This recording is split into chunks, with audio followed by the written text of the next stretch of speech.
Thanks everybody for joining. We will get started fairly soon.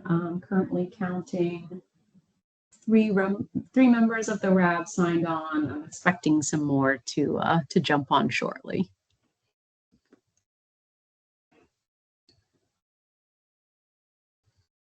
There's Kate. Excellent.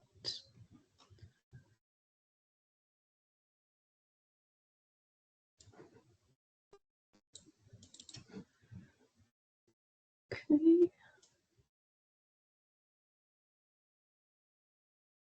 Currently sitting at 4 RAB members. Once we get a 5th member, we'll have a quorum and we can get started. Or at least we'll try to wait for a 5th member for a few minutes to get started. We can always start regardless, and if we don't have There's Val. That could be Valerie. See if it's not working here. There it goes. Hey, is that Valerie Hoy that just jumped on? See if I can get the mute off. We can hear you, Val. Oh, hi. Sorry, I was having trouble logging in. I'm here. No worries. Okay, that's Valerie Hoy, right? Yes. Okay, just want to check. We do have on the technical side, we have a Valerie Chu as well. So That's right. just had to double check on that. Okay, so that brings us to 5 members of the RAB. That brings us to a quorum. So I will go ahead and open us up. Thanks everybody for joining. Appreciate you making time for this ad hoc RAB meeting today. Starting here at 5:02 p.m., kicking us off. We are currently recording for everyone online, and we'll just dive right in. Next slide, please.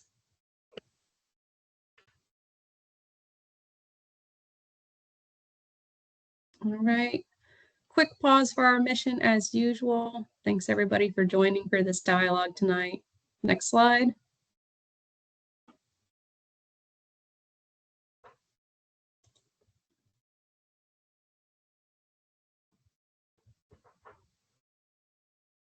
All right.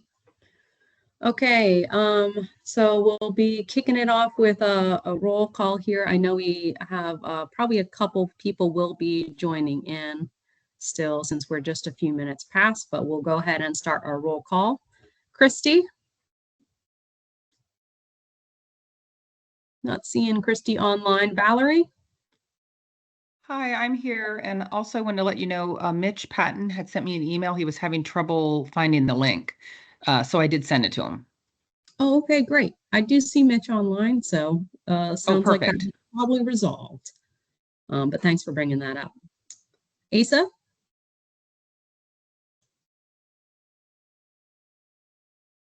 Okay, not seeing or hearing Asa. Carl? Not seeing or hearing Carl. Kate? Here. Mitch?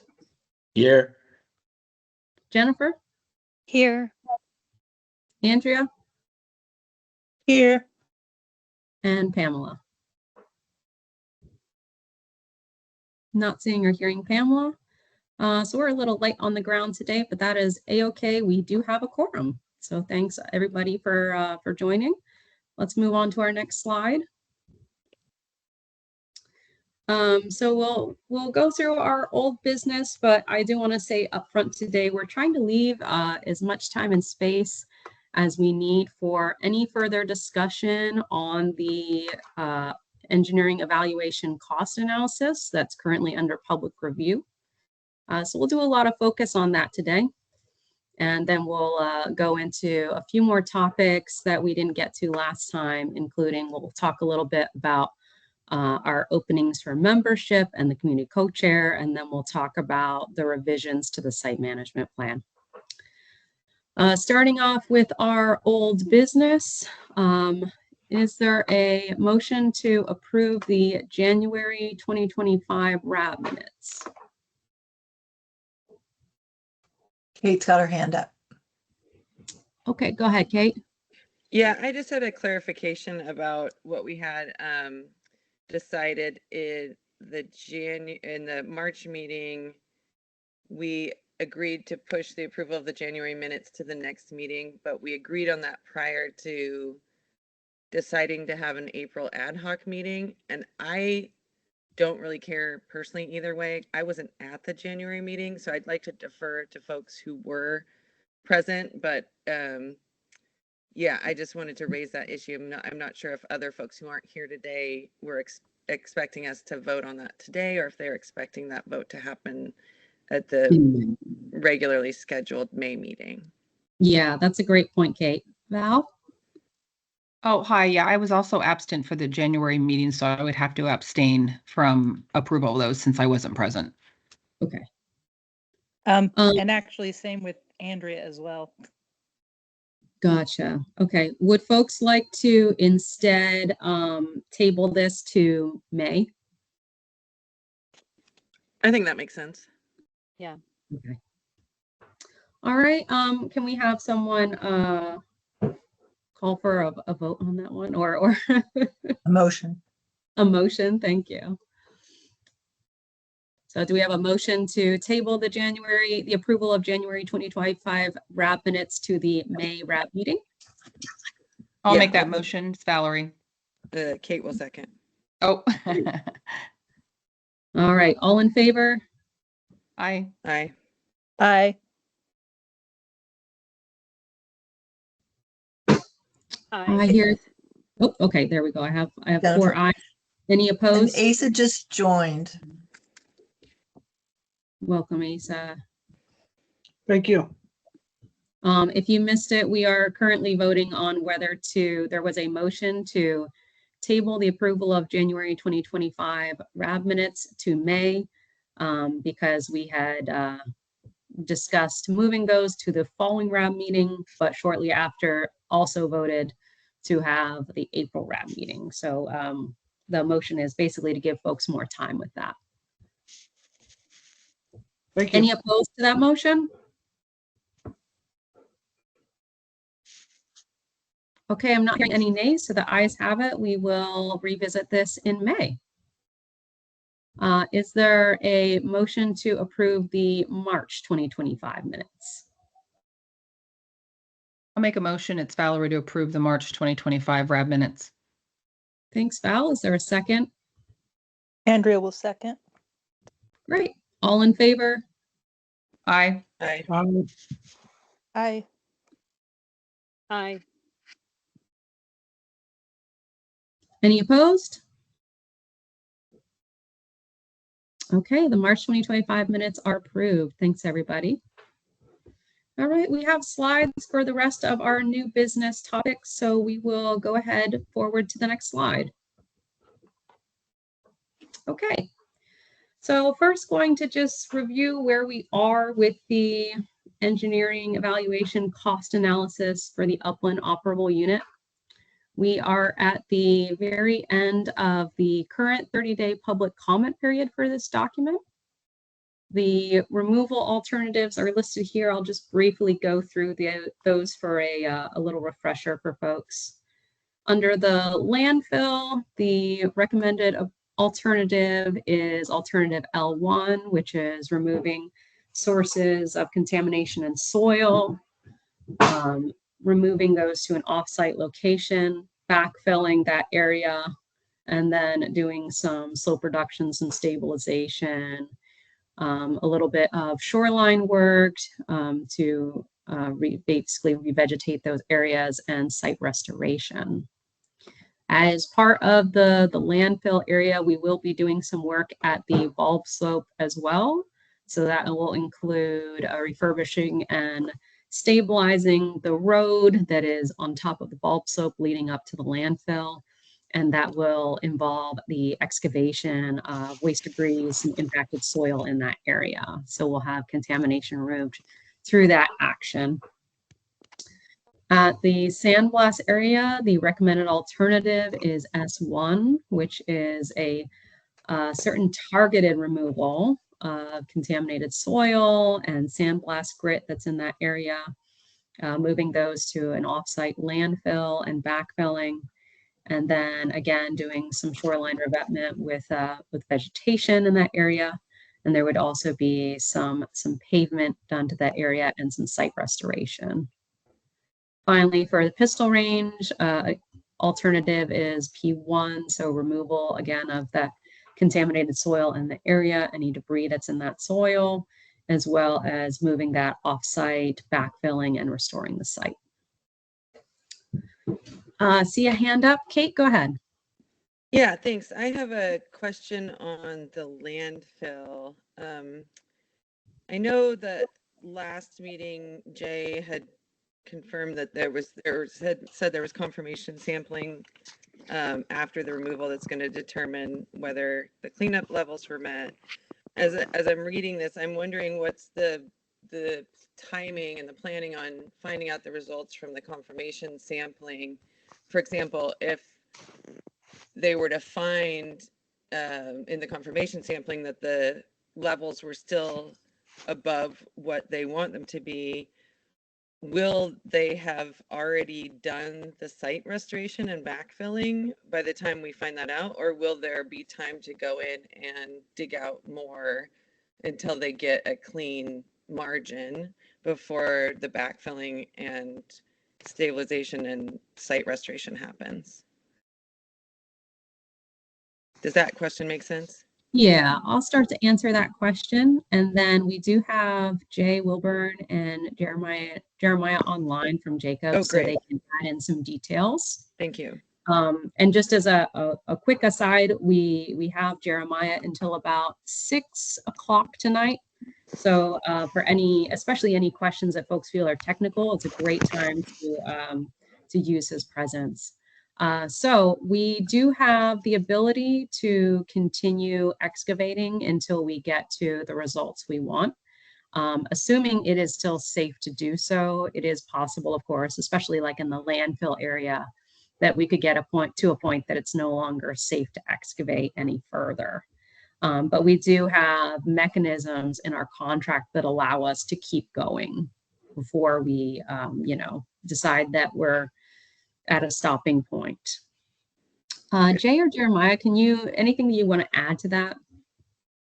Probably no, just maybe I just kind of put in there that, for the confirmation samples, the contractor that will be excavating will run a quicker turnaround time for the analysis than what would be typical for a standard investigation or standard turnaround, so that they'll get results quicker. I mean, there's a premium that you pay the laboratory to turn those around faster so that they can get the results and determine whether they would need to go further or not. And so that will be built into their process. Okay, and is the contractor also testing for PCBs? So, because I know Megan, that do you want me to handle that, or? Sure. Well, I'll just gonna go at the high level again. So especially for the landfill, I know folks are they're particularly concerned with PCBs in that area. The ECA is based off of prior risk assessment, which it didn't fully go into. It didn't bring PCBs up as an imminent risk. So like an imminent risk to human or ecological safety. But we are planning on doing sampling after we excavate. So once we're kind of done with that point of excavating that soil in the landfill area, we have plans under the Upland OU to sample that area for PCBs so that we can fully determine any nature and extent of PCBs in that area.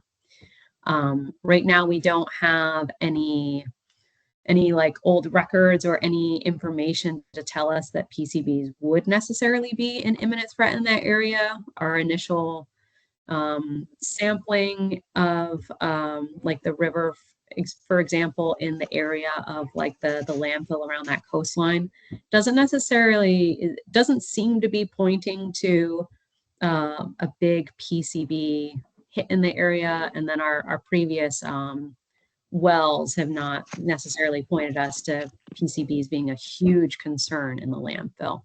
But we acknowledge that overall they are a big concern in the site as a whole. So that's why we're going forward with that sampling as part of the Upland OU while we have the landfill, that like excavated site still open.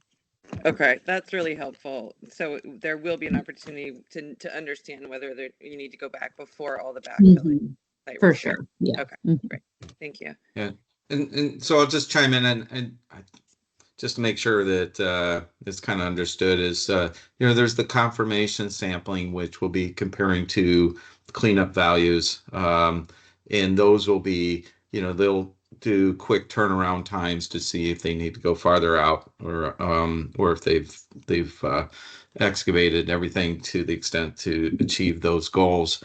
And then at that time, then the additional investigation or characterization samples, would be collected to determine, what is remaining, if there's anything remaining as far as like PCBs go.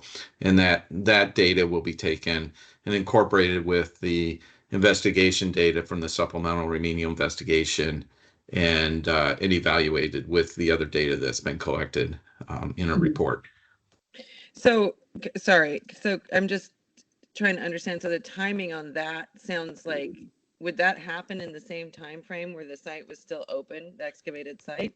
So it sounds like that might be the supplemental remedial investigation might come after the fact. Are they going to leave the excavated site open that whole time? So the investigation data, for the most part, has been collected. And that was with the Upland, and that was, you can almost look at it as the data that will be collected for the additional investigation or characterization data, not the confirmation data. It's really in a way a different methodology for collecting additional soil data. You're collecting it with potentially an excavator versus a soil boring. And so you have an open excavation. It's a good opportunity to collect the data from the sidewalls and the base of the excavation to see what's there. And so, as opposed to if it was actually not excavated, you could drill a borehole in that location. But you have an open hole or excavation, and so it makes sense to collect that data to get that additional characterization data. Yeah, I understand that. Thank you. I understand that data will be collected while the site is open, the excavated site is open. I guess I'm wondering, like, in terms of corrective action, and what Megan said makes sense to me. And if that's accurate, then I think I do understand it. But just clarifying that while the site is still open before it's been filled back in, there's going to be an opportunity to assess the confirmation testing, not from the contractor, but the one that has the congener set for PCBs, to assess whether there needs to be more excavation that happens before it's filled in. Is that accurate? I think that level of detail we still have to work out.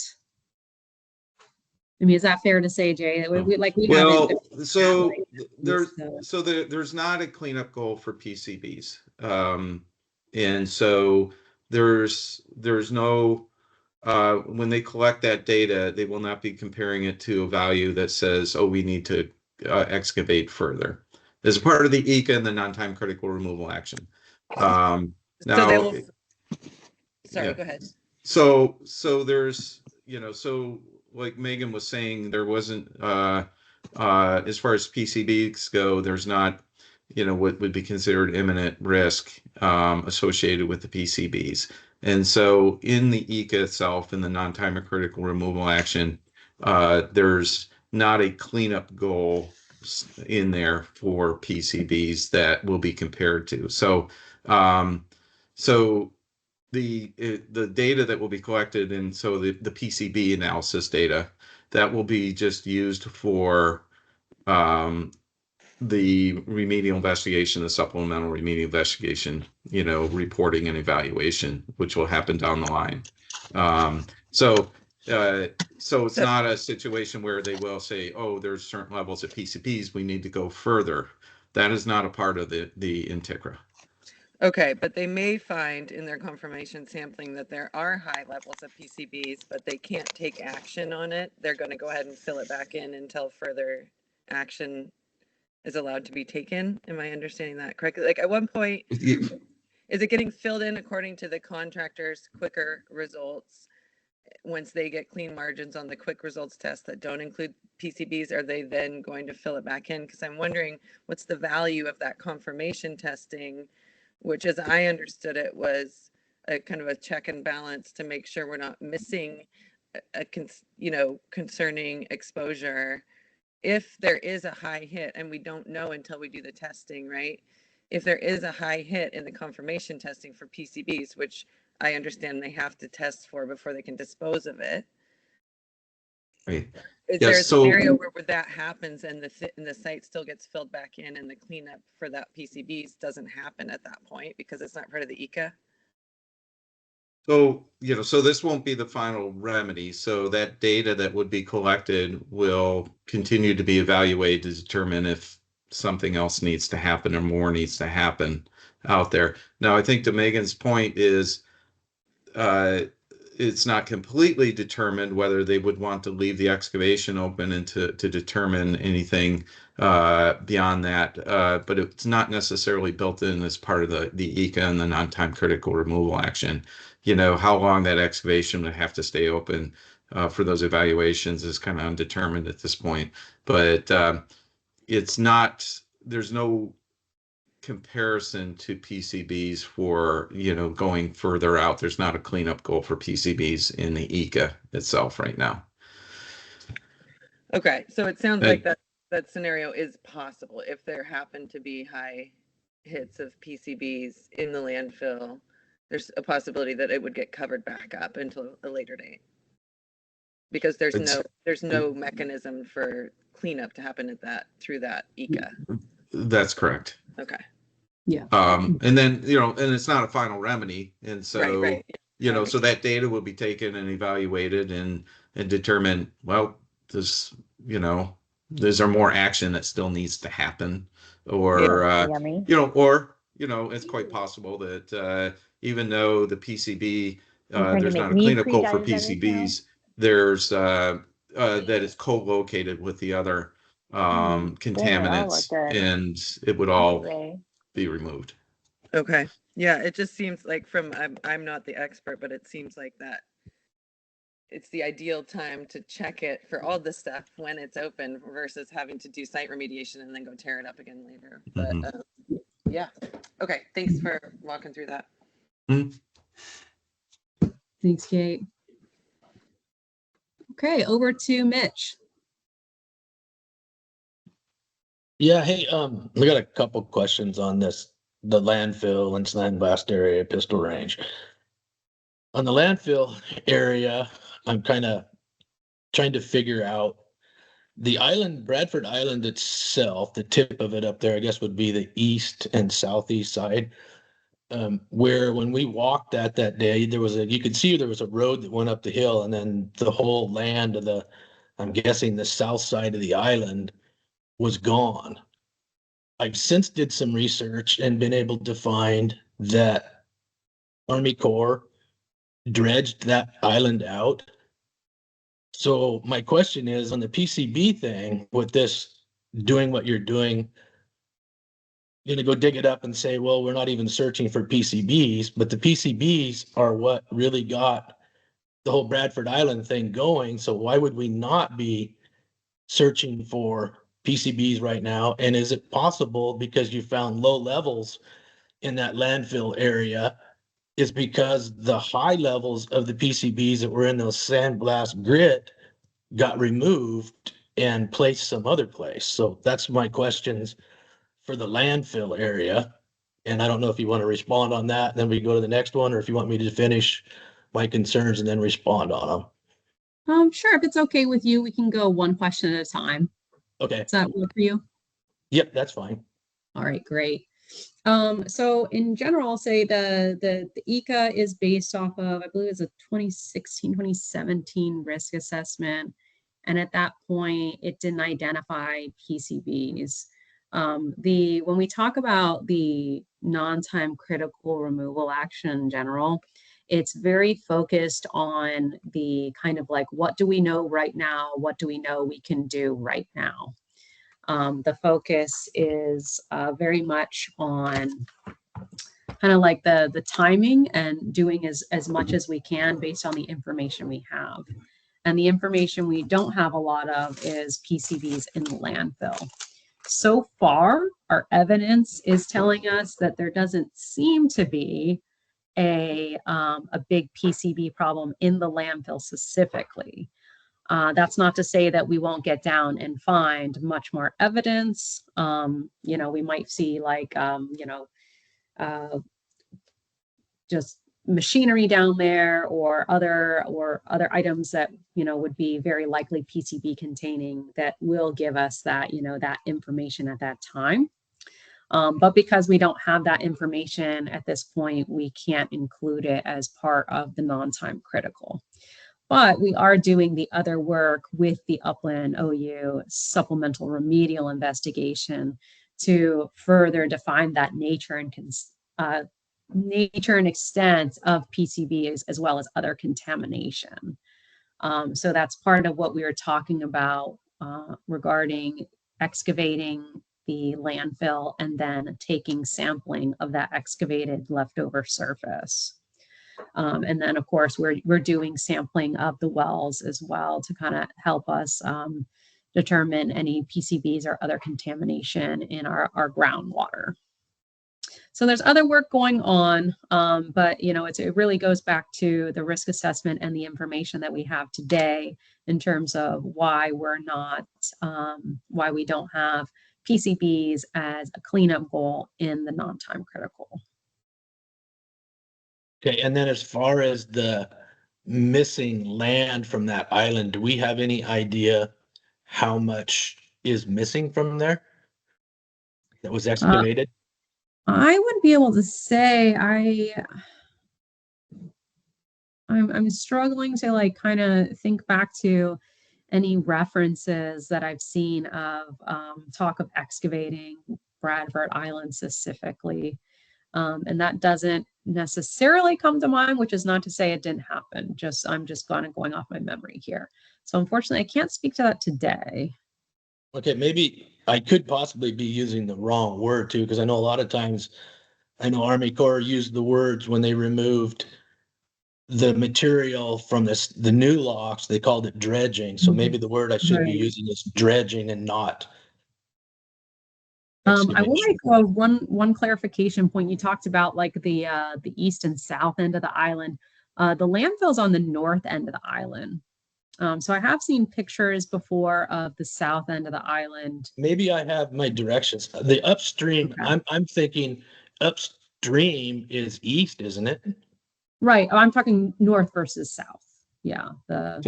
So we're Mitch upstream is is east, and then the landfill's on the south in the is on the north side, the north tip of it.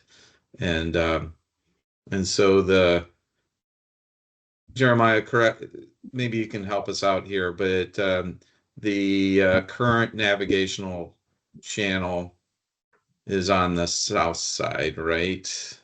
Yeah, that's correct. It comes out of both the old and the new navigational locks are on the southern part of the dam complex, and so they come up that navigational channel that they occasionally have to dredge, which runs along the south side of the island. What dredge material made Goose Island? That was the new navigation lock. So Mitch, maybe that's what you're talking about?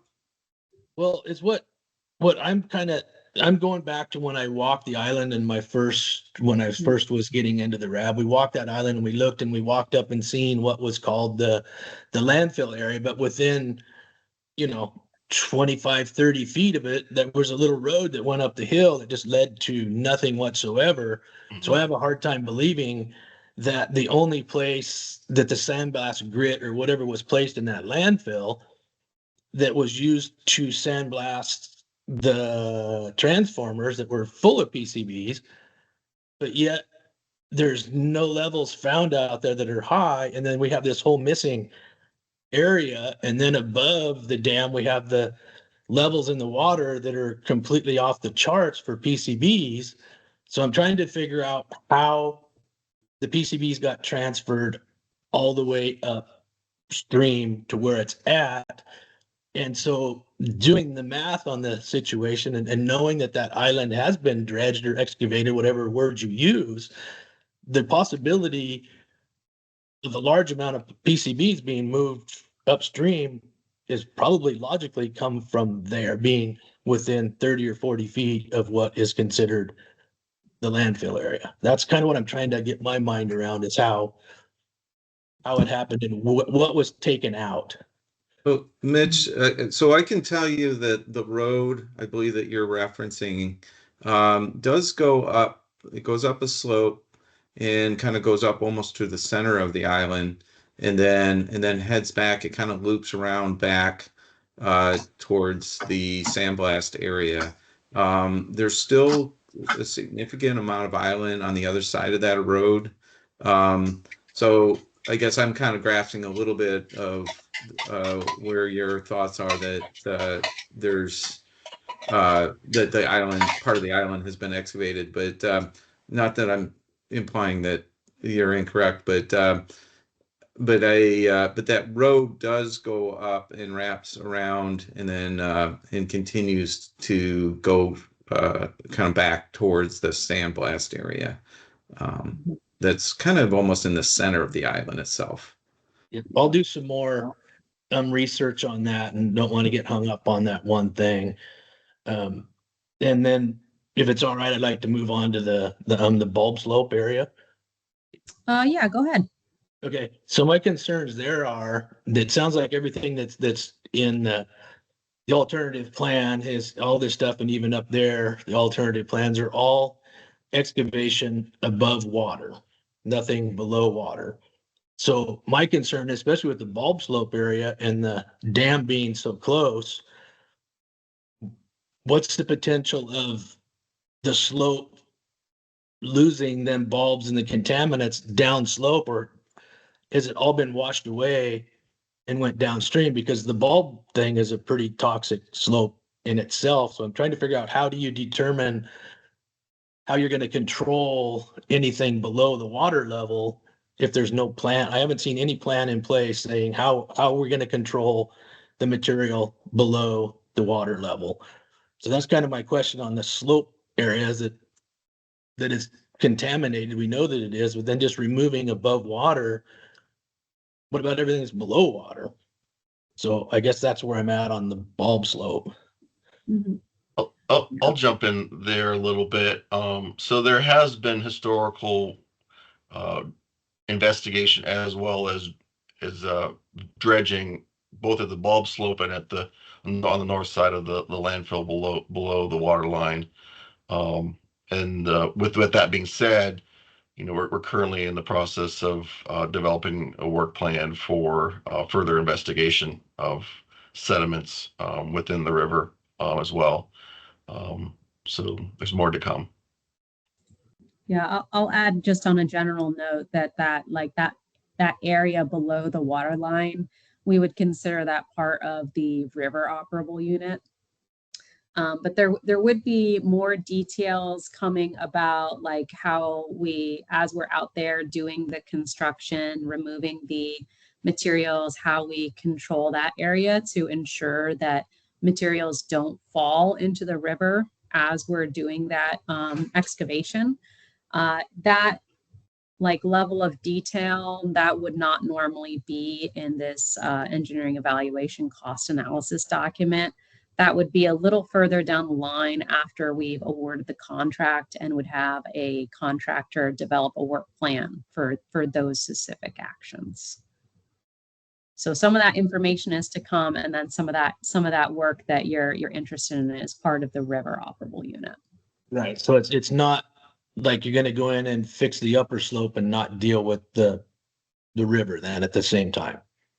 Right. We wouldn't be doing any work for the river operable unit as part of the non-time critical removal action. Yeah, the river is far more complex.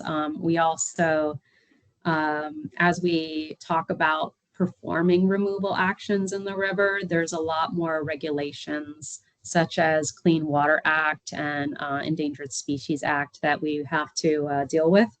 And that means it takes longer to get, basically make sure that we're in line with those regulations, going through the checks with those agencies that we have to do. So that stuff's all a bit further down the line still. And for this non-time critical, we're really just focusing on what we can do the soonest.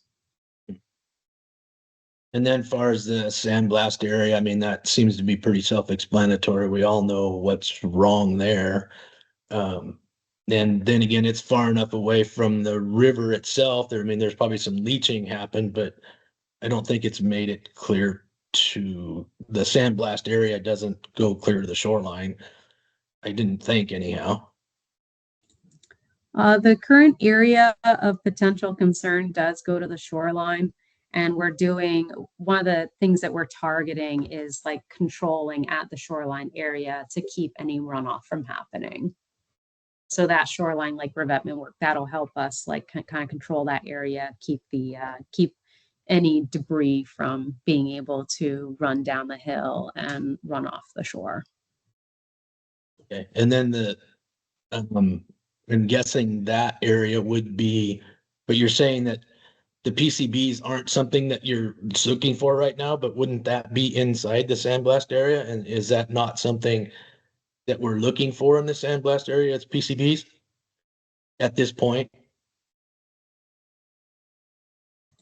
Jeremiah, do you want to go into detail on that one? I guess I'll pass that off to Jeremiah on the actual analytes that are of concern that are posing that imminent risk at the sandblast. Yeah. So, obviously the sandblast area is a really large area. And there's not only the sub areas that we're looking at, removing specifically for the sandblast script, but other areas, including like the former hazardous storage materials area, and things like that. So, yes, there has been historical detections of PCBs in the greater area, but nothing specifically from the data collected within the areas that we're looking to clean up during this TICRA.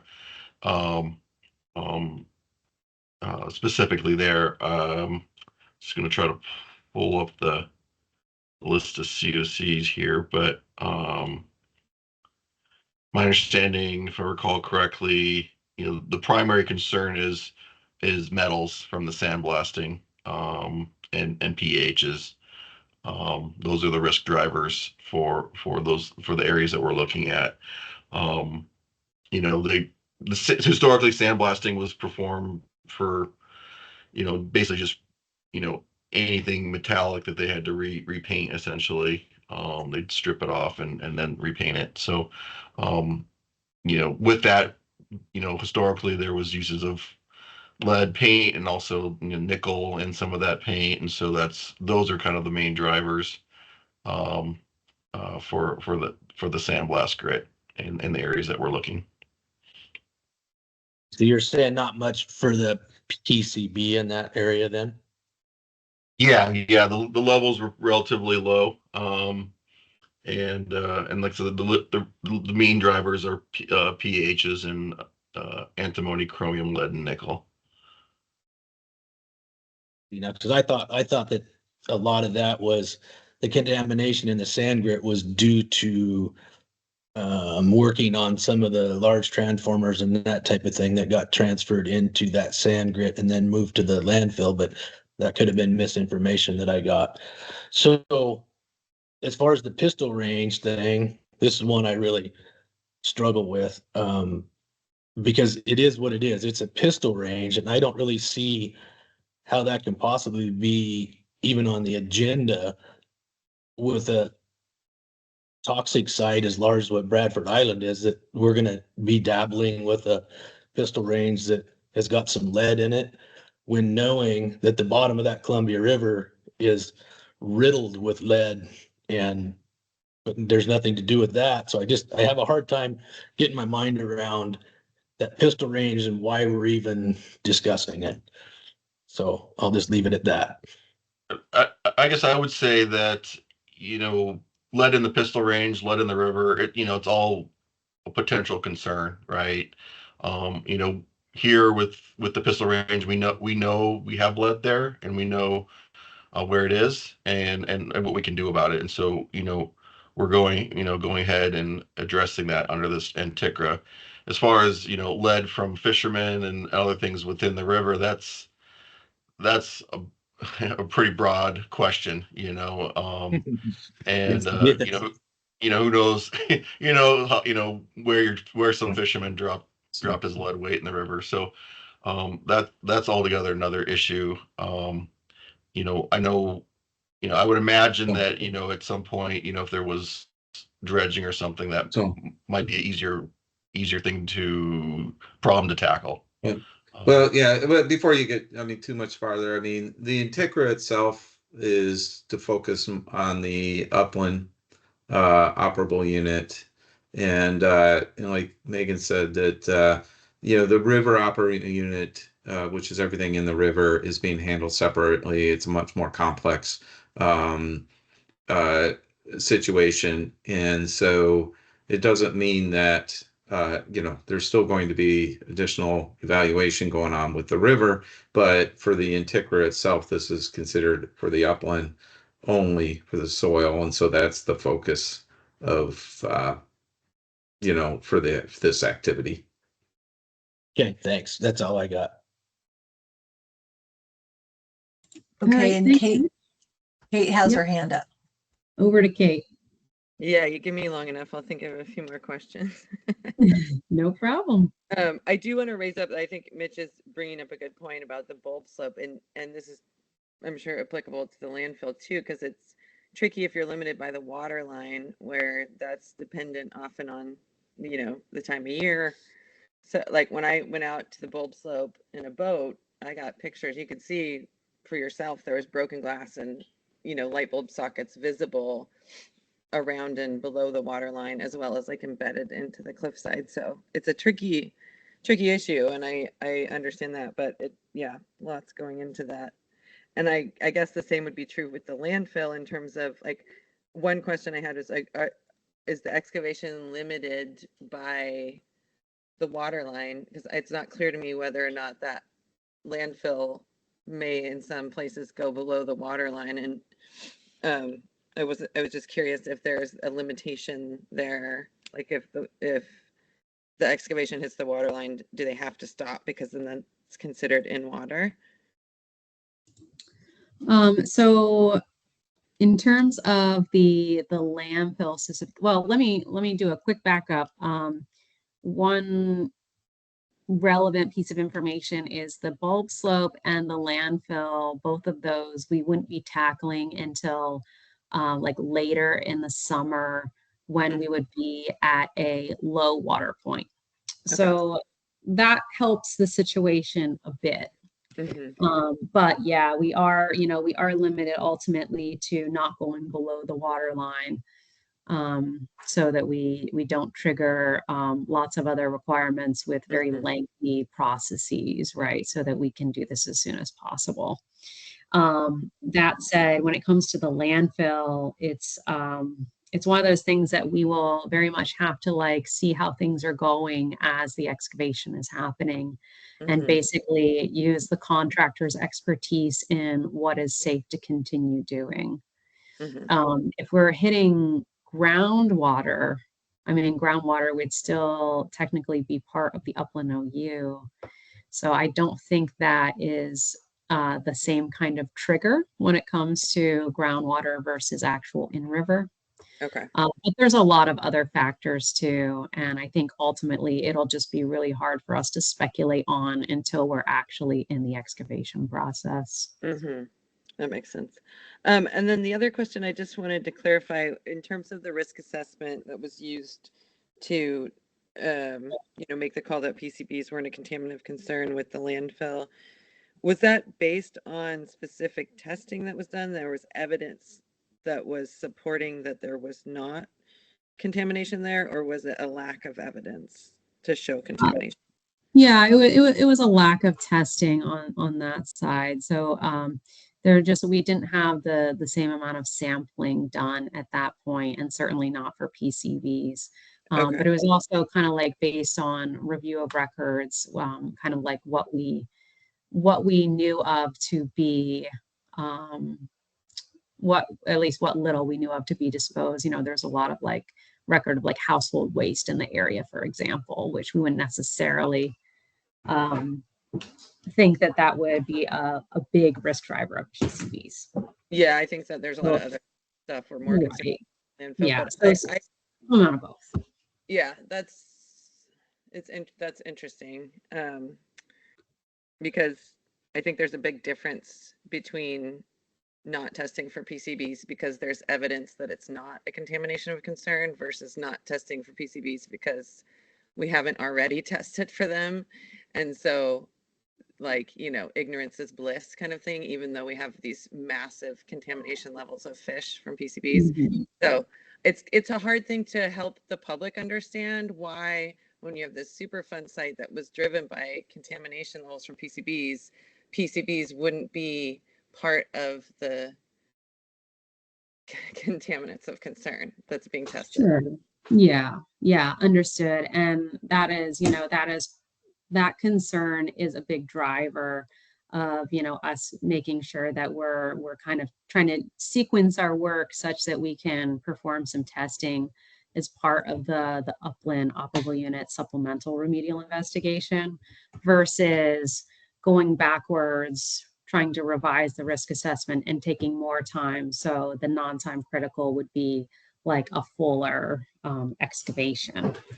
We're basically just trying to do as much as we can based off of the work we've already done and understanding that we have more work to do still as part of that SRI. Yeah, and again, I know you're doing a great job, Megan. It's nothing personal, but it's pretty bad practice in general to be basing, assessing exposures based on a lack of information. So it's good to hear that more testing will be done, but that's definitely concerning.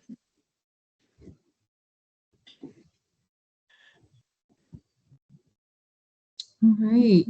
Any other questions? We'll also open it up to the general public for any other questions on the ECA as well.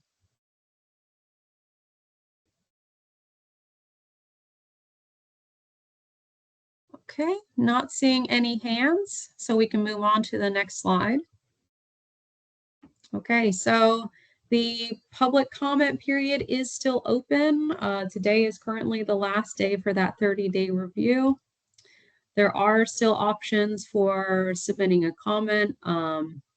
You can email the address that's on your screen now for the public comment inbox. Welcome to do that anytime tonight. We also wanted to just take some time here in case anybody wanted to basically verbalize a comment that they wanted to include in the public comment period. So if anyone is interested in doing that, in order to try to record folks' comments accurately, what we'll do is we'll ask you to start with your name. If you have an affiliation that you want to state, you're welcome to do so. And then we'll ask you to make the comment that you'd like to have entered in the record. For any comments that we are like particularly long, we want to make sure that we have clarified or summarized as needed. We may ask some follow-up questions on that.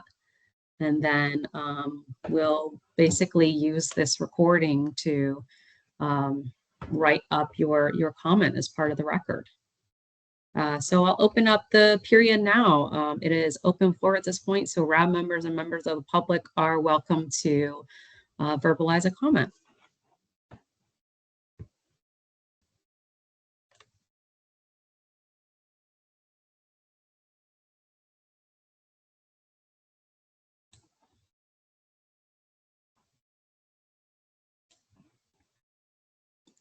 Okay, I'm not seeing any hands. I'll assume there's no interest in that at the time.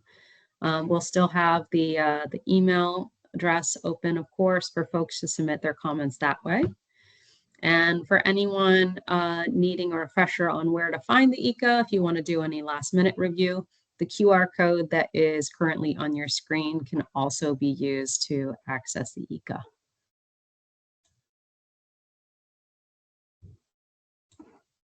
Okay, let's move on to the next slide.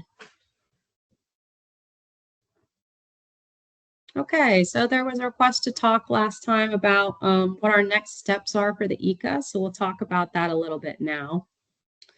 The first step, once we've received all of our public comments and the period has closed, is we will have folks go through to remove any personally identifiable information from those comments. They'll be like full name, email address, phone number, those kind of information would be taken out since this would become part of a public record. It's estimated that that could take around 2 weeks to complete. Of course, that will entirely depend upon how many comments we get. So it could be longer or shorter, just depending on how many people submit comments. From that point, the PDT would be evaluating public comments. You know, once we have the PII removed, we can provide a list of those comments to the RAB members. And then we would summarize that at a future RAB meeting as well for any members of the public. When that actual RAB meeting is, again, will kind of depend on how many comments we get, how complex the comments are, and then, of course, if any of the comments drive us towards selecting different alternatives or revising the ECA. While we have the PII being removed, the CORE's project team will be reviewing and evaluating the public comments. Essentially, we're looking for any points that are brought up that lead to a change of the ECA document itself, or lead to a change of a selected alternative. We'll make that determination, and then we'll be responding to any comments, especially those that have that's a potential for like substantial change to the document. All of that information will be wrapped up together and be part of the administrative record. So the comments and final responses to comments will be together posted underneath the ECA in the admin record. Any questions on this process?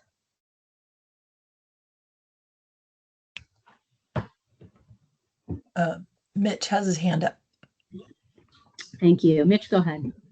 Hey, on the public comments, I mean, other than the stuff that you mentioned being redacted, how much of the comments will we get to see basically what the people have written in, or will Army Care or whoever redact some of that stuff and decide it's things that shouldn't go to the RAB?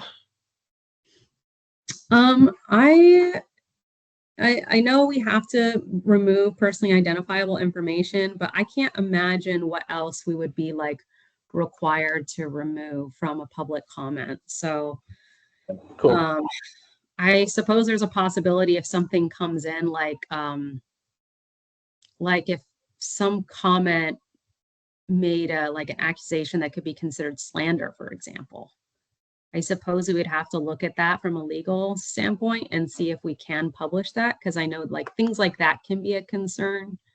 But generally, no, the information we expect to remove is solely personally identifiable information, and the rest of the comments would be submitted to the RAB as written.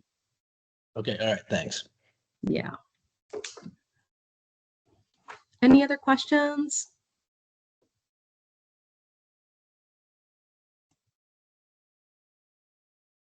Okay, not seeing any other hands, so we will move on to the next slide, please. Okay, so our next order of business, we needed to talk about RAB membership, both a few members of the RAB who are nearing the end of their 2-year term, and also the community co-chair opening. So we will start that with talking about our members who have finished 2 years. So first of all, thank you for being a part of this RAB for so long. Our members that are currently eligible for a second 2-year term are Christy, Carl, Andrea, and Kate. As part of this meeting, we agreed to have an open period if folks wanted to either nominate or self-nominate RAB members. This would be done through a motion like our other votes. Folks are welcome to nominate themselves. And then if anybody is interested in ending their term and not continuing on to their second year, we just ask that you just shoot me an email or something just to let me know in writing that you would like to not continue. And of course, you're welcome to share that at this meeting too. So we'll open the floor for any folks who would like to nominate or self-nominate for a second term. Mitch? I would like to nominate everyone to come back, is what I would like to do, because we need as many people as we can on this board. So hopefully they'll want to stick another 2 years out. I know we have Andrea on the phone and we have Kate on the phone. So I'm sort of putting you on the spot, but you can, of course, tell me that you'd like to abstain. But Kate or Andrea, if there's interest in continuing on, let's hand it over to you folks. I see Kate's hand up. Kate, go ahead. Yeah, I would second Mitch's motion. Good. Andrea, any concerns with continuing on for a second year? No, I'm good. I believe in an earlier email, it wasn't part of the meeting, but an email I indicated that I would be interested in continuing. Oh, I'm sorry, Andrea, I might have missed that email, or it might have just kind of gotten lost in my brain that you had already verbalized that to me or notified me of that. So no problem. All right. So I know we don't have Christy or Carl. Of course, I'll have to follow up with those folks to make sure that they're interested in continuing on with a second year term. However, I do hear a motion and I do hear a second. So I will go through our list and ask for a vote, starting with Andrea. I guess if I can, I guess voting for everybody means I'm voting for myself. So yes. So the motion for Christy, Carl, Andrea, and Kate to continue on with a second year term. I'm in favor, even though it feels weird to have to vote for myself. No problem. All right. Asa? Aye. All right. Just going down the list. Bear with me. Jennifer? Aye. Kate? Aye. Mitch?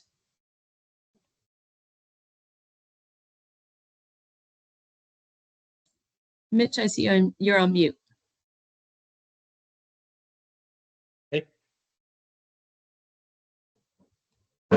Was that an aye? Sorry, it cut out for me. Yeah, I have my mic on, so, but yes, I'm approved. All right. Thanks for clarifying. That might have just cut out on my side. And then Val. Yes, I think it's a great idea. All right. The ayes have it.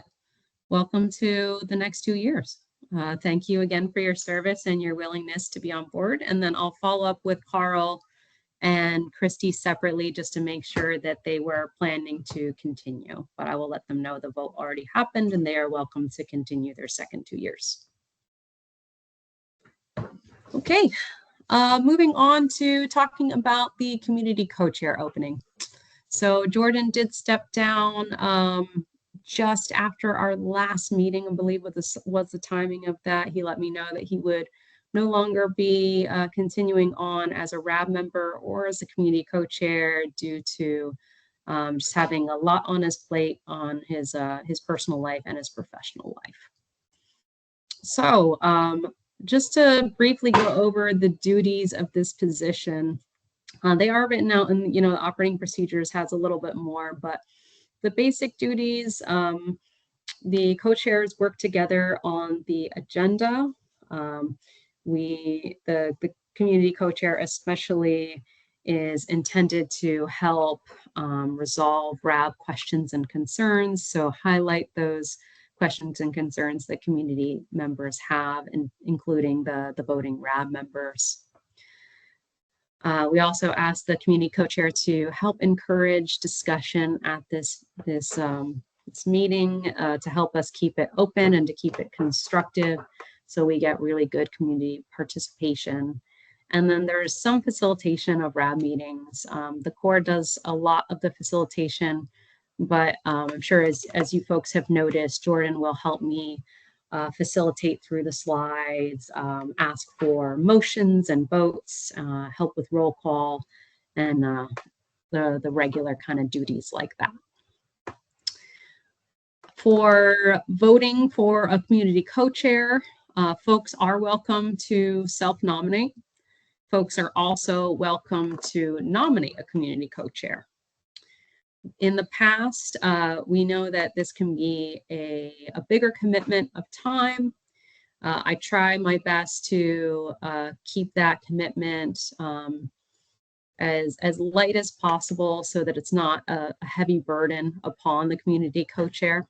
I try to make sure that their duties are predominantly within the bounds of this meeting, with helping us, facilitate the meeting and get good participation from everybody.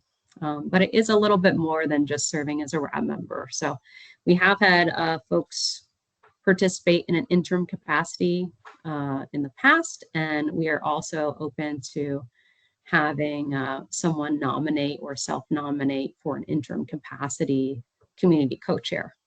But that said, we do want to try to get a new community co-chair on board as fast as possible. It's a very clear marker always, if there's a community co-chair, that there's interest from the community in continuing having meetings like this.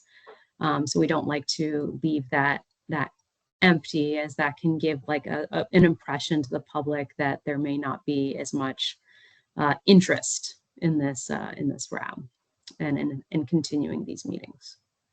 So at this point, I will open the floor for any nominations or self-nominations for community co-chair.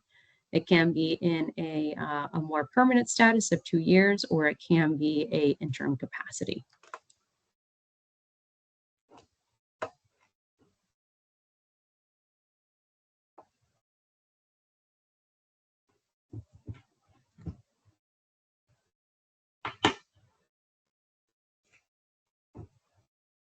Not seeing any hands. Is there any discussion that folks want to have regarding this?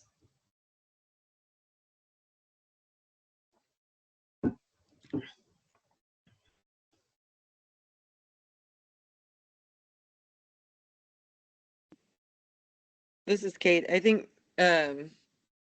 I may propose that we table this to the next meeting when we hopefully have a larger number of RAB members attending. Yeah, understandable. Okay, so I wanted to make a motion to table this to May then. Yeah, I think that'd be great. This is Asa. I second. All right, all in favor? Bye. Aye. Aye.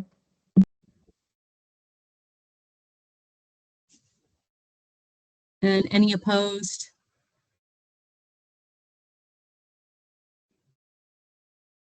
All right, not hearing any opposed. The ayes have it. So we will convene this vote again in May. I will follow up with RAB members that aren't here. Well, everybody in the RAB, but just to make sure that RAB members who aren't here today understand that we're intending to try to have a vote on this at the May meeting. So that is one more month to think about membership. And of course, for the RAB members, if there's anyone who is sort of interested in this and has more questions or wants to talk about it, definitely feel free to email me, call me, and yeah, we'll chat further. Okay, let's move on to the next slide, please. Okay, so we're getting into some of our regular project updates at this point, starting with the Upland Operable Unit. On the supplemental remedial investigation, we've completed the next mobilization of on-site sampling.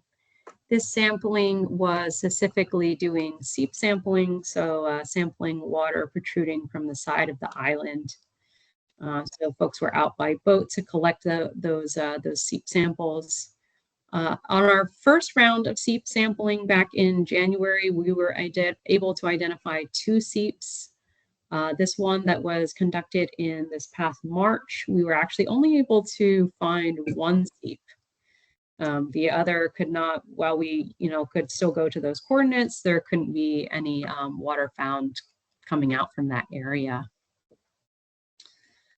On the non-time critical removal action, so we are, of course, in the 30-day public review, which is completing today. And then on the action memo, this is the document that basically collects the information from the ICA and just boils it down to selecting the actions that we would be taking. That's currently being prepared for a regulator and tribal review. We're doing some of our internal reviews of that document and making sure that we're all aligned and ready to go so that once we get the regulator and tribal review completed, it will be ready for signature.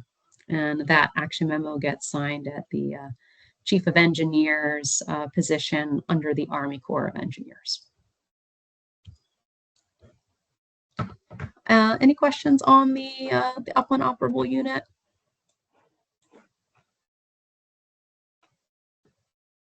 Okay, we're not seeing any hands. Let's move on to the next slide, please.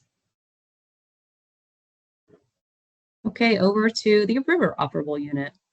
So phase 1 of the supplemental remedial investigation, at this point, all of our sampling is complete. We've received the last bit of data on that one. So that was the data from the sediment traps. It's been validated and received internally. So we're currently evaluating that. Probably in the next 1 or 2 RABs, we can go over some of the findings of that. First, we'll be collecting that data and kind of packaging it for the regulators and tribes, and then we can kind of a little further along once we've had those discussions with the other agencies, we can start to have those discussions here, what some of our findings are. On phase 2, we have delivered the work plan out to regulators and tribes for their review. And that review is currently on track to be completing at the end of May timeframe. I did see a hand go up there briefly. Oh, there we go. Mitch, go ahead. Yeah, I was wondering, on these tests that were done, I don't remember, was this done during flow of the river or when the locks were less of a flow going through the dam? Yeah, so it was a combination. There were surface sediment samples taken when the spillway was closed, so there was less flow in the area. The locks were still active, but the surface sediment samples were all north of the island, and the spillway is also north of the island, so there's less flow in that area. And then there was a current metering, and there was sediment traps that were out in the fields for 2 rounds. One of those rounds was when the spillway was open, and one was while the spillway was closed. The locks were continuing to be operational during both of those times. Okay, thanks. Yep. Any other questions?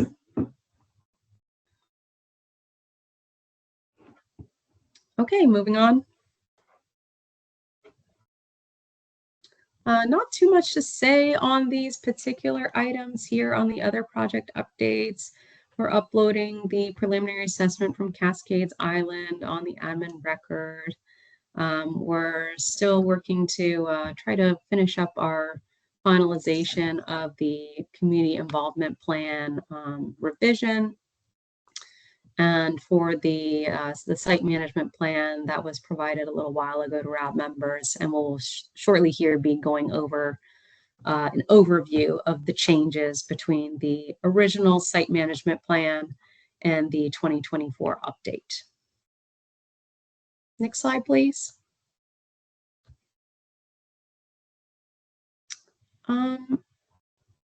Okay, sorry, I just had a blank and thought we had a slightly different sequencing of our slides. So let's start talking about the 2024 revision of the site management plan.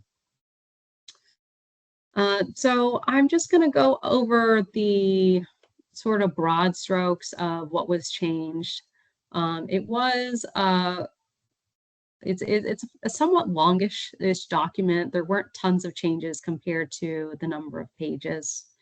But there were some items either added or expanded upon in the site management plan.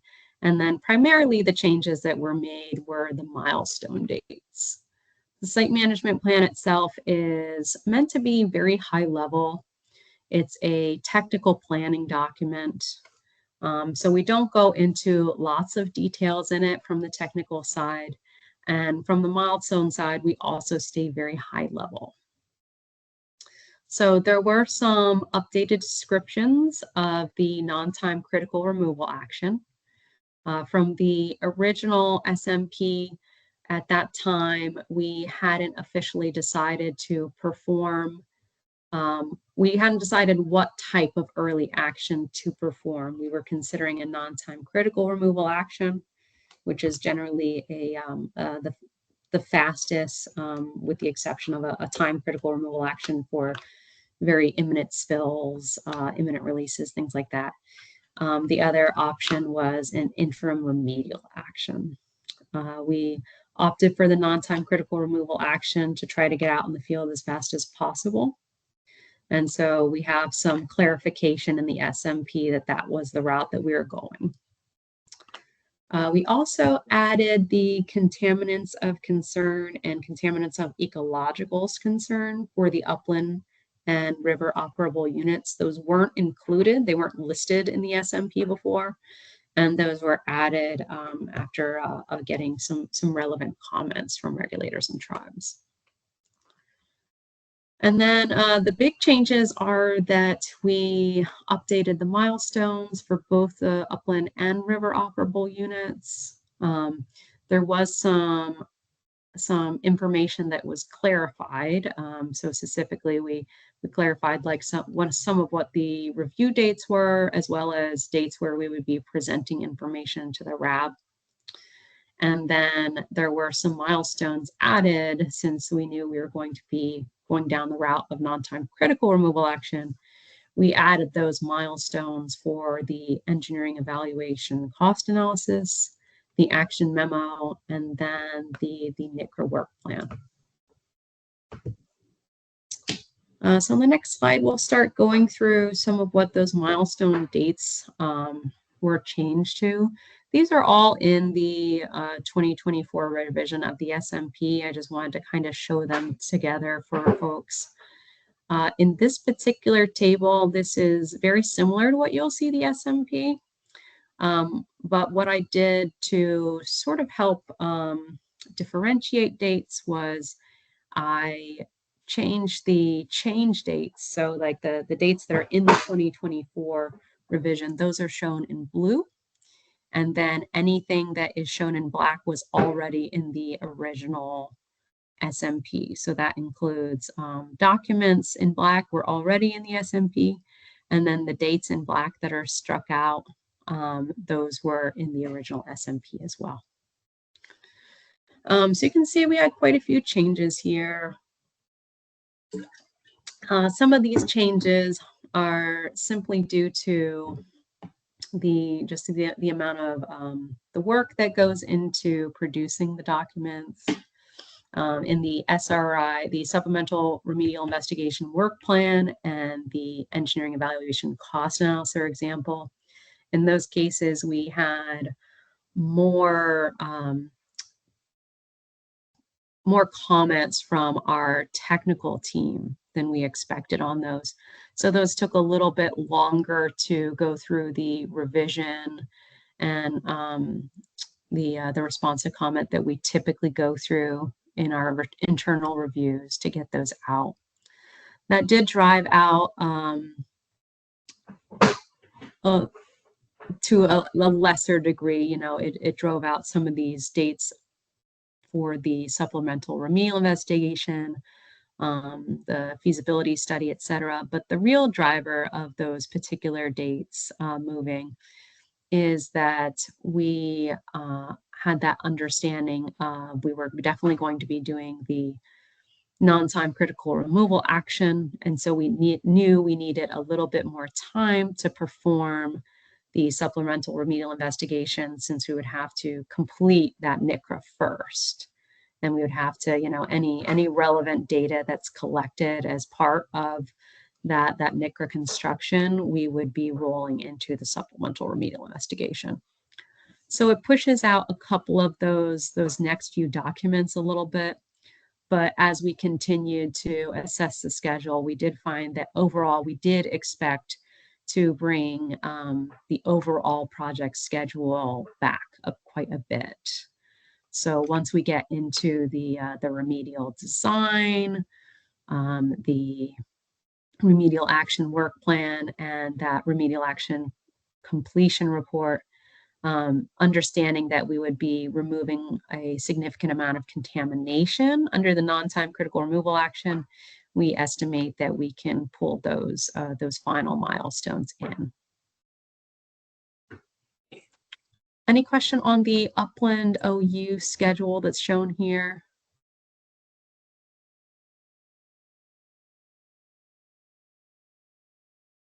Okay, let's move to the next slide showing the River OU. And again, quite a few schedule changes here. One of the changes that happened with our phase 2 supplemental remedial investigation work plan is we had originally been planning to create that particular work plan before we had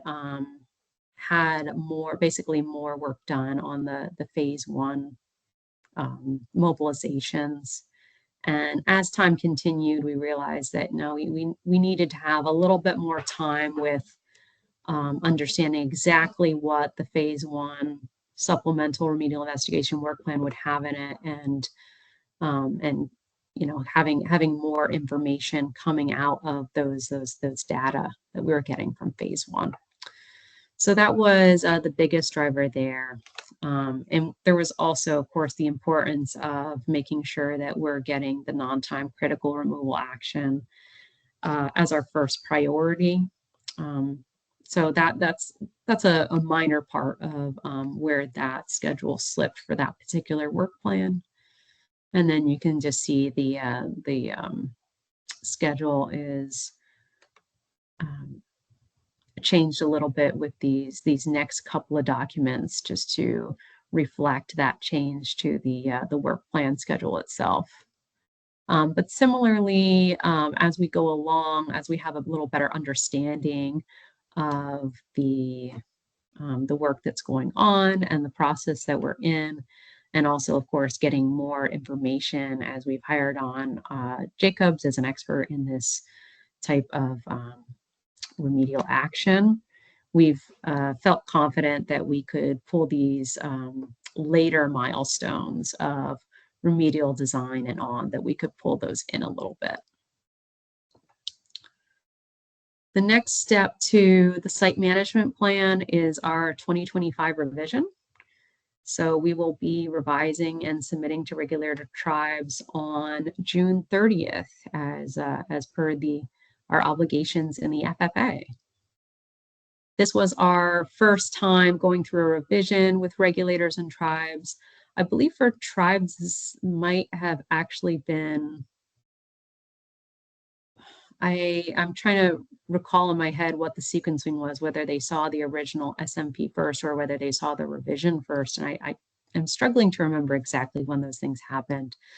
But for a lot of folks, this was our first time going through this process. So we're hoping in the future that it will be a bit quicker, that we will be able to perform our reviews, go through revisions, and then get that information out to the public. But the next date on the clock will be June 30th for getting that revision out to regulators and tribes. Any questions on the River OU portion or the next steps?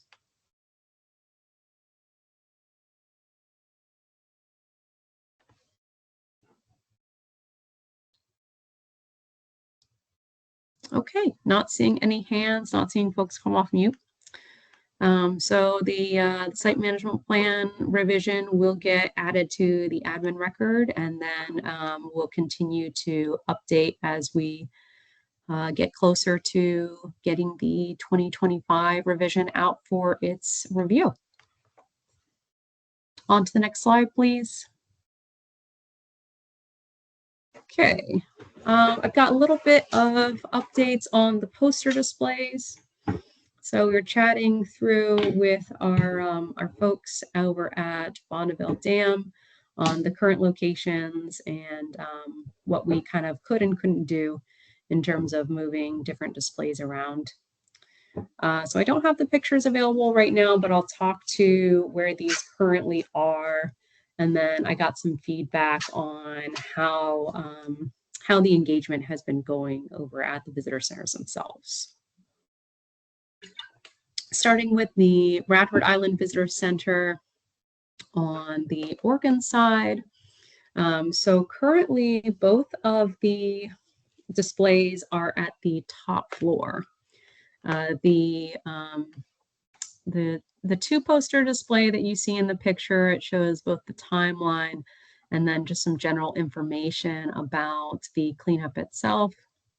That one is if you are in between the elevators looking straight past out the windows, those are just past the elevator bank there.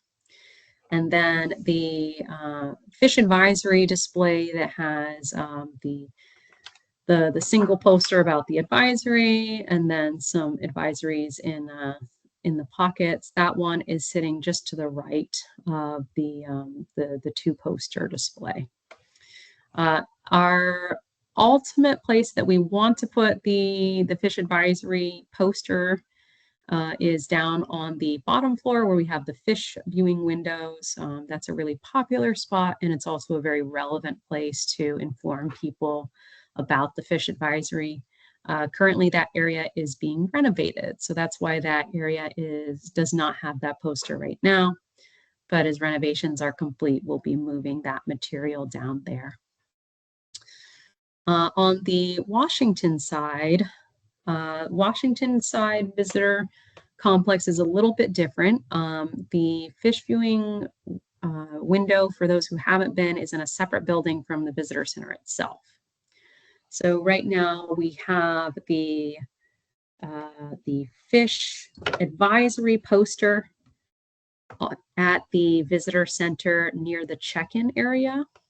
And then the two poster display with the more general information about Bradford Island is over at the fish viewing window. So my recommendation to our folks on the ground is that we actually swap those, again, trying to keep the fish advisory display over at the fish viewing window where we have lots of fishers come in, recreational and tribal fishers will come in to look at counts, get new information. So we feel like that's the most relevant place to have that. It's currently on the floor of that fish viewing windows. And then to have the two-page, more generalized Bradford Island information over at the main visitor center for Washington. We do get lots of folks checking in there, even folks that apparently go to the fish viewing window as being their main destination when they show up to that location. Apparently, even a lot of those folks go to the Washington Visitor Center to check in first. And they look for new information. There's various handouts and displays in those areas. So that move will be made pretty shortly here. We feel like that's probably the most appropriate now Again, these are mobile, so we can look over time if certain areas are starting to get less traffic. We can look at moving these around as needed. And then, of course, we do expect that as things get renovated or there's special displays, there will be times where these will be shifted slightly to make room for special programming or other stuff that's going on in those visitor centers. The good information that I got, some really positive feedback from our rangers. We are apparently seeing lots of takeaway fish advisories in our visitors' hands. So as folks are leaving, they are finding this information, the takeaway one-page flyers. They're finding these. Apparently, there's getting lots of attention around these posters. So they're seeing lots of visitors go up and view the posters themselves, and then they're taking information with them. So it does sound like, based on those observations, that the folks that are coming to the visitor centers are taking lots of information away and learning about the site. So we really appreciate that the RAB had this idea, and it does sound like it's been very successful. Moving over to the web page. So we had our first update to the web page. I think that was actually in place as by our March RAB meeting. So folks may be already familiar that there were some updates happening. So that's our first update. There's going to be continual updates to the page as we keep that under construction. There'll be new information added. A lot of that information that was desired came out of those reviews of the poster displays. So be on the lookout. As we go along, if folks have any comments regarding like information on the web page or other ideas that they think would be interesting to add to the web page, you're of course always welcome to bring it up at a RAB meeting or to email us at the public comment box. Any question regarding our community involvement updates?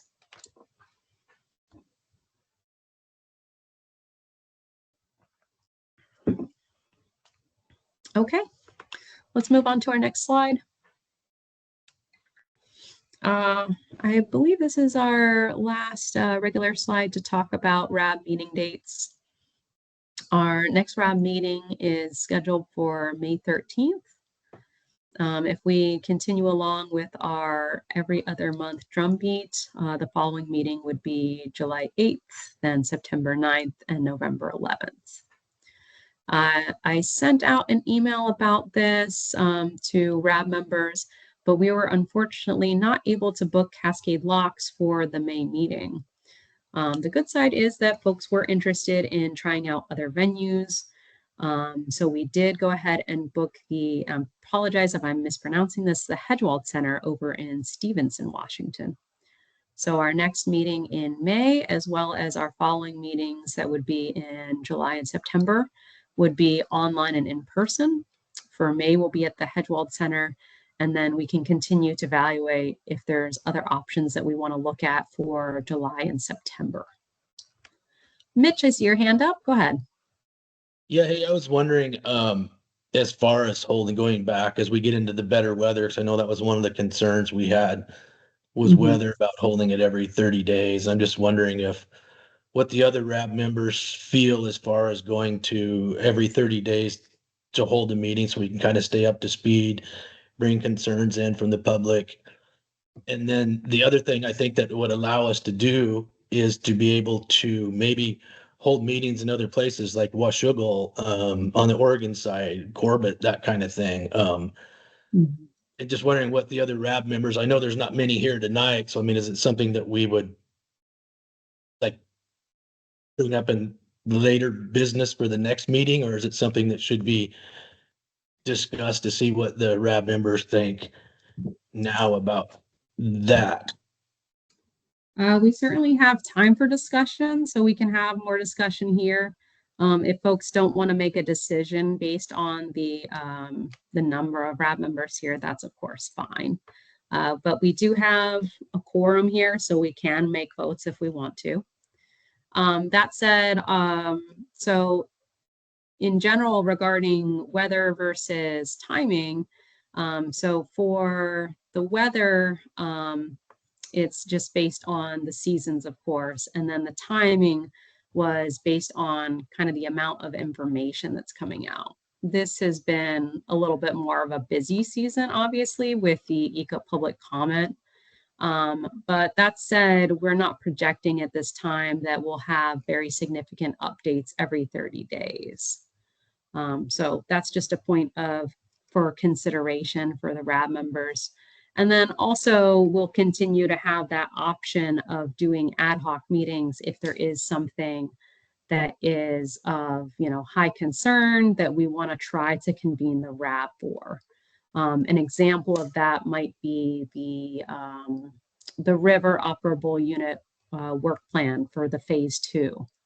Right now, regulators and tribes are working that, and we are supposed to get our initial comments towards the end of May here, and then we are projecting finalizing that in August. So depending on timing, we might want to, we might be ready to present on that in July. We might be ready to present on that in September.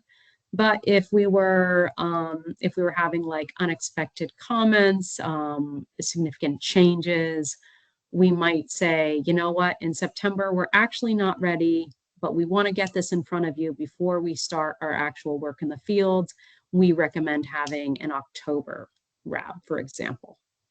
So that's just an example of, how we can vote to do ad hocs, or like an example of why we might do an ad hoc in this very near future. But it is ultimately up to the RAB. Okay. Yeah. My concern is that as a RAB member, one of the reasons that I really wanted to be on this was just for public information. And I feel if we don't hold these meetings in other places and other communities, we're kind of, I guess, locking ourselves down to say, well, the only thing we can discuss is what Army Corps wants to bring to us, when maybe in reality, by having a meeting in Washougal or other places, it may bring community members in that would kind of escalate things into more questions and then more responses from Army Corps, Department of Health, Fish and Wildlife. Everybody at that point would have to respond. So it may bring up topics that we would have to have rather than relying on what Army Corps wants to bring us. Yeah. That's kind of where I'm at on it. Yeah, and we can definitely, regardless of the how often we have these meetings, we can definitely look to start booking different locations out for the next couple of meetings. Yeah, that's kind of what I'm just looking at. It just seems I feel that we're not doing the best that we can do for public awareness is where I'm kind of at. Okay. Val, over to you. Thank you, Megan. I do like the idea of having meetings, moving to different jurisdictions, and I'd also include North Bonneville in that. But so far, I haven't seen a lot of public engagement since I've been on the RAB. So I think if we were going to do something like that, we would want a press release so people would, first of all, know about our group and what we're doing. And, my hope would be that we get more public involved and get more comments and information from them. Like I said, just having it in Washougal doesn't help us if we go to that location and we're physically there, but we don't have the opportunity to get more folks involved. And I'm not exactly sure how we would do that, but that's what I would like to see. Yeah. Yeah, that's an interesting recommendation. I think I would, and this is just based on my experience from our last couple of press releases. I think if we wanted to do that, the best way to kind of get that information out there via press release would be to decide what locations we want to go to for those next few RABs, book those, and then do the press release so we can kind of give the next few dates. Mitch, go ahead. Yeah, hey, the one thing that kind of comes to mind is, like, I know with our county and city of Washougal and city of Bonneville and everybody, they have the ability to send a notice out to people that want to be involved in things. And I'm just wondering if just as simple as an email to say the county commissioners or the planning director, you know, through each county, or the same thing with the city council, say, hey, we're going to hold this. And then the people that are on their email list that are notified that want to stay involved with everything, then at least it gets to that group of people, and they could maybe tell a friend that doesn't stay involved and doesn't really care, but maybe the fish and the hazard and the toxins that are at this site may catch their attention. And if we don't do that as a RAB or as Army Corps, getting that information out, again, I just think we're failing. Mm-hmm. Would it be helpful, just kind of like another suggestion of like getting information out there, if at the May meeting, if we were able to, if the Army Corps was able to say, hey, here are the spots that are available for, say, July, September. I think November is when we look to go, usually online only for the weather. But at least for July and September, if we could decide what location, if we could come to the table from the Army Corps side, say, hey, here are some locations that are available for those next two meetings, if we could vote on those and then book those, would it be helpful if like in that like late May to early June timeframe, if we submitted the two public notices that early, would that be helpful to folks? Because I'm thinking at that point, folks on our mailing list, our RAB members, could reach out to their various communities at that point with those public notices already published. And so would that be something that could potentially be helpful for kind of getting the word out, helping the RAB members kind of spread the word as well? Yeah, I think it would. And the two things that I did is I went to the mayor in North Bonneville and asked him to discuss it, holding RAB meetings there a month or two ago. And then also I went to the port of Skamania and spoke with, or emailed back and forth, corresponding with them, saying, hey, you know, we'd like to hold something and get you aware so that the people that are in your little wheelhouse are also aware, since how they are the port and they kind of are affected by what's going on down there at Hamilton Island. That maybe it would be a good place to get that out. But then they said they'd bring it up at their meeting. Then I haven't heard back from either of them since. Yeah. We can definitely reach out to the ports too, just to see like availability for those dates for holding. And of course that they have the facilities to hold these meetings, but it sounds like they probably do. Okay. Yeah. I mean, I think the more we try, I think the more results we're going to get, but doing what we're doing, obviously, I don't feel is working. Okay. Okay, so I think from the Army Corps side, what we'll do is we'll take an action to come to our next meeting with locations that are available for July and September. And then at those, at the May meeting, we can hopefully come together if we're able to vote on the locations that we want to book. Hopefully we can get a quorum, do that vote on May. And then at that time frame on the Army Corps side, we can go ahead and book.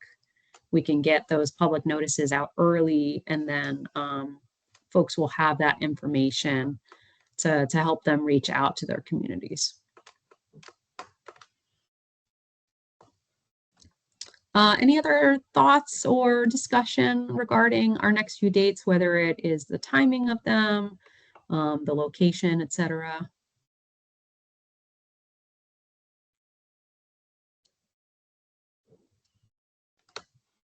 Okay, not seeing any other hands. Okay, so great ideas. Appreciate folks' thoughts on this and helping us like kind of figure out how to get more information out there. So thank you so much. Next slide, please. Oh, I'm sorry. Back one slide, please. Any comments, or excuse me, any ideas for requested topics for the next couple of RABs? The next RAB, let's see, for May, we have done the SMP. Unfortunately, River OU work plan will be mulling over for a little while for regulators and tribes to do their process. We May would be the earliest time of presenting any phase 1 river data. I think maybe more likely would be July timeframe. So I don't know that we'll have tons of information at May other than just kind of talking about updates to the ECA action memo process and the NICRA schedule, that kind of stuff. Go ahead, Mitch. Yeah, I'm just wondering if I get a lot of people asking me this question, and I don't know that we can even answer it yet.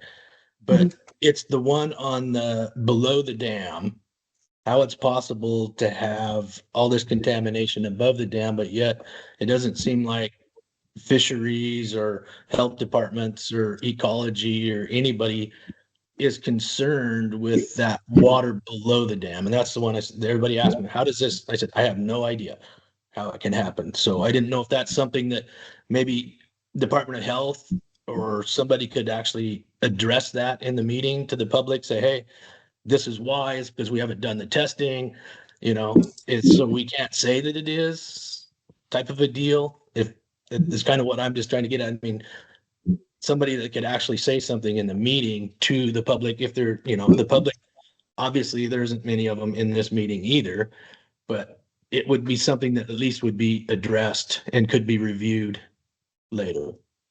Sure. Yeah. So there's kind of two elements that are kind of being worked when it comes to downriver. And one of them is the Phase 2 River OU work plan. So we will be discussing that a little bit later this year, but certainly we won't be ready to discuss it in May.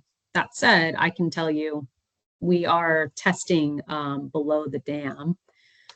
So the project itself is looking into downriver areas to help kind of trying to find those bounds of the river where that nature and extent of contamination is.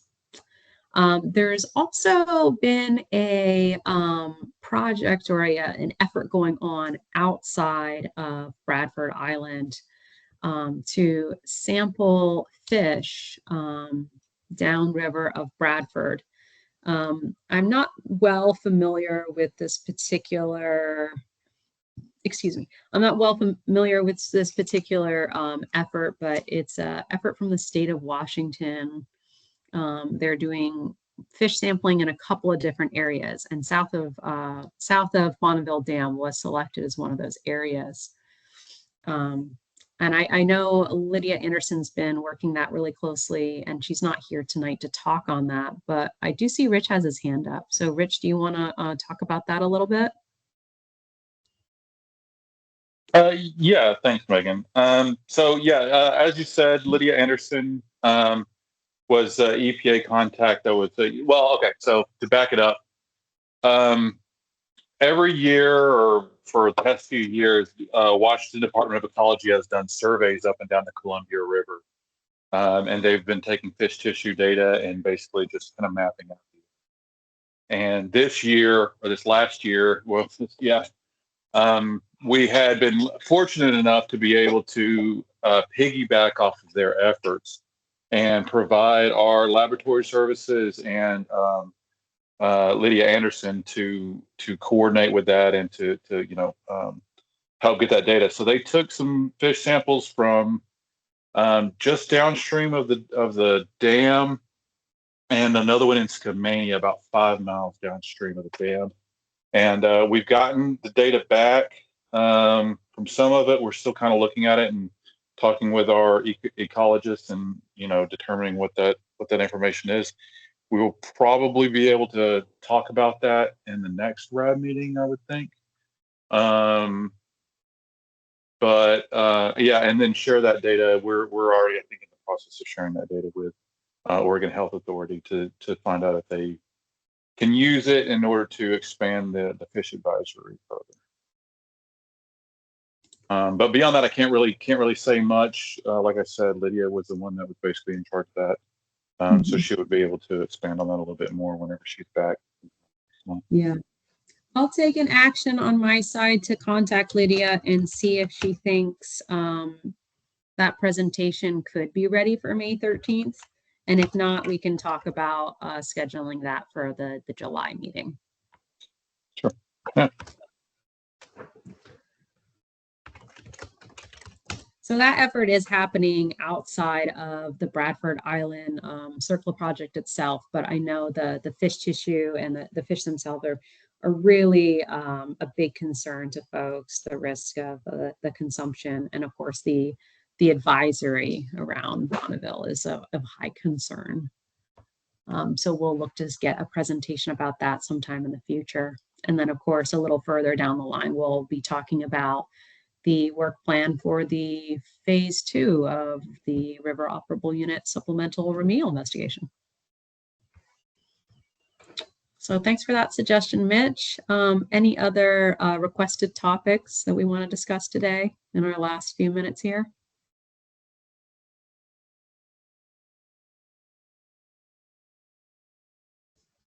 Okay. Oh, I'm sorry. Go ahead, Mitch. Yeah, I think we may have enough time to get through this, or is there another open discussion, or this is where we're at right now, isn't it, for RAB members? We do have on the next slide, we have like open discussion time.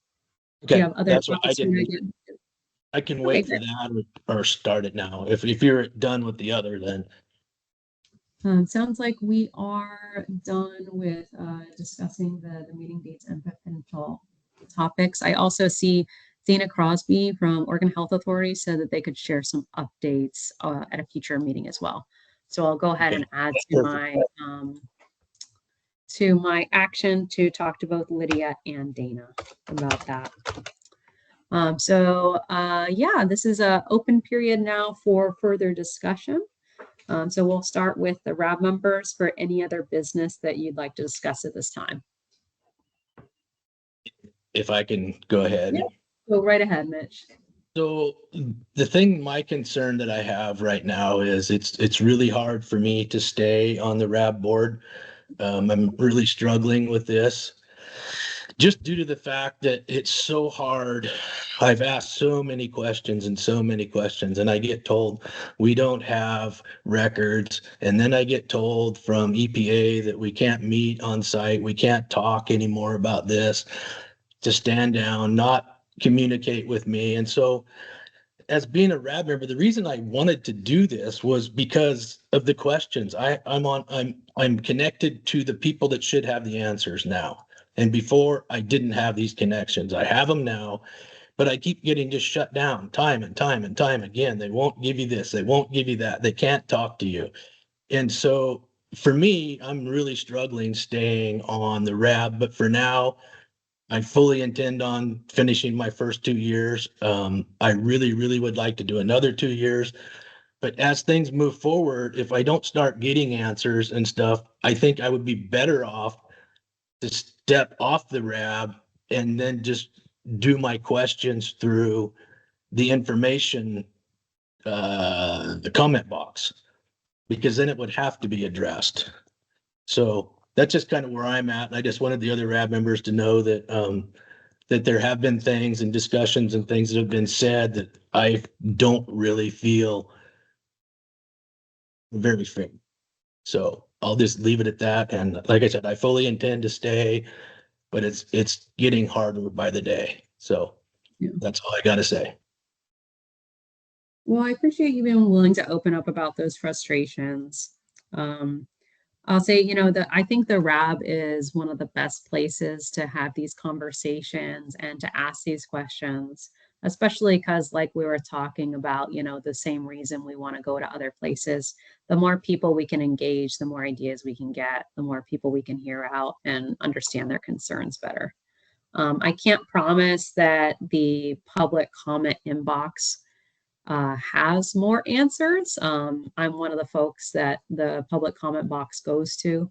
So that reaches out specifically to the Army Corps. So essentially kind of reaching a lot of the same people. And I can't promise that answers are going to be any deeper through that or not. But it's not to say that we wouldn't, respond still. Ultimately, I appreciate your membership on this and your engagement and passion for this. And, I leave it to you on what you think the best avenue is. So, Kate, go ahead. Thank you. I just, for the record, want to express appreciation and gratitude for Mitch, your participation in the RAB. I completely understand where your frustration is coming from. and just want to express gratitude for your ongoing questions. I think it's a really valuable element to the conversation, and so glad you're willing to hang in there. And yeah, just wanted to say that, and yeah, I understand why you feel frustrated.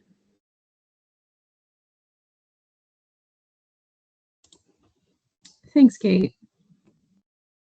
Any other comments or questions from our RAB members tonight?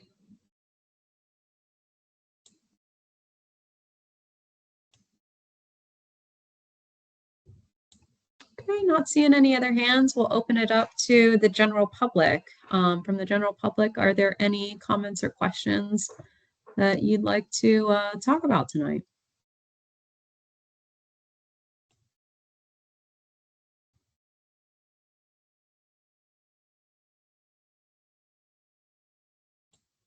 Okay, not seeing any hands, not seeing any folks come off mute. So that brings us to the end of our meeting tonight. Is there a motion to adjourn the meeting?